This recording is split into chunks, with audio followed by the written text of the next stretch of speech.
I'm certainly trying to, and I know a lot of colleagues are. This has been the massive, massive priority. Personally, I was really frustrated when they closed in the first place, and have made that case. I think so many issues. I think it's something like 80% of teenagers have reported mental health problems through this lockdown. And we know, you go back down to primary school kids, what they've missed in terms of that learning how to act around people, that socialization, and so many important things, as well as the academic stuff.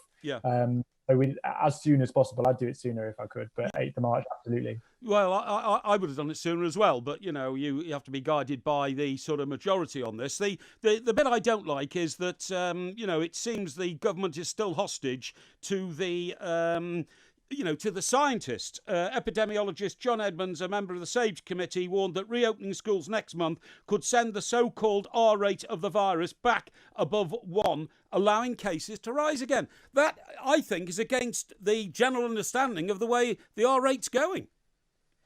Yeah, I mean, the trends are good at the minute, aren't they? Obviously, vaccination, and you've just heard the figures in the news in terms of infections and death rates and things falling pretty sharply. So that's good news. We know, obviously, that when we've opened things up in the past, that does lead to more transmission. But obviously, this time we've got the vaccinations, and we should have sheltered and supported those vulnerable groups. I think we need to shift the narrative away from being worried about the transmission and focus more on those deaths and hospitalizations, because if people aren't getting seriously ill, it doesn't really matter that much if people are getting it, from my point of view. So, I think sometimes you've got to listen to the science and you've got to take on board the advice, but actually this issue is more than just the science, isn't it? It's that balancing act between the other elements, the economic impact, the mental health impact, and all of those other things that is the decisions politicians have got to make. Yes, absolutely. I mean, I don't know whether I'm reading it the wrong way, Mr. Bradley, but it seems to me that the elation and the success of the COVID rollout, I had my jab yesterday, by the way, perfect, no side effects, nothing, absolutely delighted. But the success of the vaccination rollout seems to have obliterated all the other problems that we're going to have to cope with. The crashing of the economy, children getting back to school, the leisure industry still closed down, possibly till April or May. Are we, getting too ebullient about vaccination and forgetting all our other problems? Well, we've talked an awful lot about the importance of the vaccine. That's absolutely right. We've also set in people's minds these dates, mid-February and then 8th of March, in terms of starting to then lift restrictions. We've absolutely got to start to do that, because people are going to be really disappointed and let down if we don't. Not to mention, as you've said, those long-term impacts. The idea that we're going to start to reopen these things and it's all of a sudden going to be fixed is nonsense. Whether that's those businesses, whether it is mental health, whether it's all sorts of other challenges that we're going to face, schools being a huge part of that. So it's going to take a long time, but absolutely the sooner the better. And we can't afford to forget those things. We need to have big plans in place to start to deal with them. Yes, indeed. I'm told that intervention from government advisors speaking in a personal capacity, i.e. whispering in the ears of the senior members of the Cabinet, have infuriated Tory MPs like yourself, anxious to see the restrictions on liberty and livelihoods eased as the vaccine rollout continues. Now, if we're celebrating the fantastic success of the vaccination rollout, when are guys like me going to get the reward? And when I say guys like me, Mr. Bradley, what I'm saying is I was anti-lockdown 1, I was anti-lockdown 2. When lockdown 3 came along with the imminent news that the vaccination rollout's going to start, I kept my mouth shut. I said, OK, I'll accept that if we're vaccinating at that end of the equation, then we'll close the door at that end, the other end of the equation, so more people don't catch it. I've been very patient. I've obeyed all the rules. I put a mask on. I locked myself into my home. Fortunately, I can work from home a lot of the time. But when is my reward coming for abiding with all those rules? It can't go on forever that we've got to be told lockdown just goes on. Yeah, quite. And, we've had so many occasions where it's been, it'll be sorted by Christmas, it'll be sorted by in the new year, and it drags on. We can't afford to do that. And as I say, we've set in people's minds now these dates, initially mid-Feb and now 8th of March, as dates where things will start to lift. I'm glad to hear the PM reaffirm that commitment to the 8th of March, because we kept saying that, a few weeks ago, we need to see what happens with the figures. Well, the figures are looking a lot better and the trend is good. So subject to this review, I am really pushing for that 8th of March date personally. But I think we've got to be a little bit wary of the science. So, it's easy to say this is the thing that will most help us to combat the virus.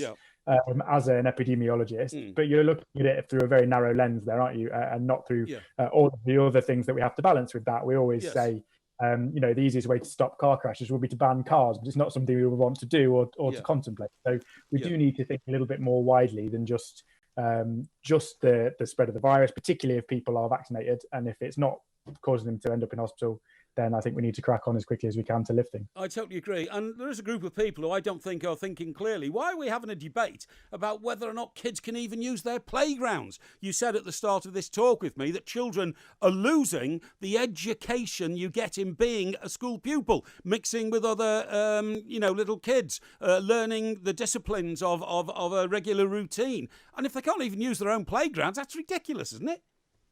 Well, I pushed through the second lockdown and this one in terms of youth sports in particular and being able to get out and access those social things.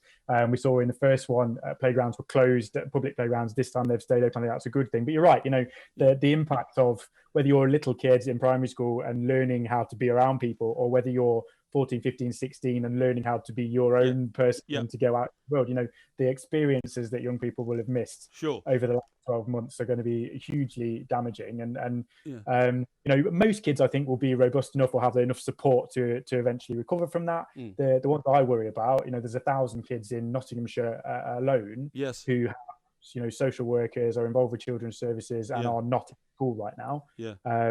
And what those kids miss, particularly if they don't have the kind of template at home for what healthy relationships look like, that's going to have a huge impact on them. Yeah, no, I totally agree. The sort of people I prefer listening to are people like Mr. Andy Haldane, who is the Bank of England chief economist, and he's been so upbeat about it. UK set to roar back, £250 billion to spend when we get there. That's what I like to hear, Mr. Bradley, a bit of optimism about the fact that the sun is coming over the horizon, not people whispering in the Prime Minister's ear that we can't, ease up on lockdown.